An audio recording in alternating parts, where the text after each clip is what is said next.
ரசம் வந்து வச்சுட்டாங்க சொல்லலாம். நான் வந்து என்னோட ஜூனியர்ஸ்க்கு அப்படிதான் சொல்றேன். நீங்க தப்பா போட்டுட்டீங்கன்னா கூட கம்மி ஜாஸ்தி போட்டீங்கன்னா கூட டேஸ்ட் மாறிடும். வாங்க இந்த ரெசிபிக்குள்ள போகலாம். தாராளமா தக்காளி வெட்டிட்டு கல்லுப்பு, நல்லா ரெண்டா ஸ்லிப் பண்ண பச்சை மிளகாய், மஞ்சள் தூள், மிளகாய் தூள், தனியா தூள் இதெல்லாம் போட்டு தக்காளி நல்லா கரைஞ்சி வர அளவுக்கு குக் பண்ணுங்க. இந்த ஸ்டேஜ்ல கொஞ்சமா கொத்தமல்லி, கருவேப்பிலை ஃப்ளேவருக்காக ஆட் பண்ணுங்க. லாஸ்டா திரும்ப ஆட் பண்ண போறோம். தண்ணியா கரைச்ச புளி கொஞ்சமா சேர்த்துங்க. இதுல தக்காளியோட புளிப்பு தான் அதிகமா இருக்கணும்.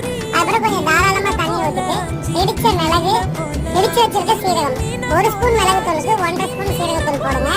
அதுக்கப்புறம் நம்ம இடிச்சு வச்சிருக்க பூண்டு, பேலன்ஸ் இருக்கிற கொத்தமல்லி இதெல்லாம் போட்டுட்டு ரசம் கொதி வந்தோன்னு ஆஃப் பண்ணிட்டு இன்னொரு பேன்ல எண்ணெய் ஊற்றி எண்ணெய் நல்லா சூடான பிறகு காஞ்ச மிளகாய், கடுகு, வெந்தயம் அதெல்லாம் போட்டு நல்லா ரோஸ்ட் பண்ணிட்டு அதுக்கப்புறம் கருவேப்பிலையும் ஆட் பண்ணுங்க. இந்த ஸ்டேஜில் கொஞ்சம் மஞ்சள் தூள், பெருங்காயம் தூள் இதையும் ரோஸ்ட் பண்ணி நம்ம கொதிச்ச ரசத்து மேலே ஊற்றி மூடி போட்டுருங்க.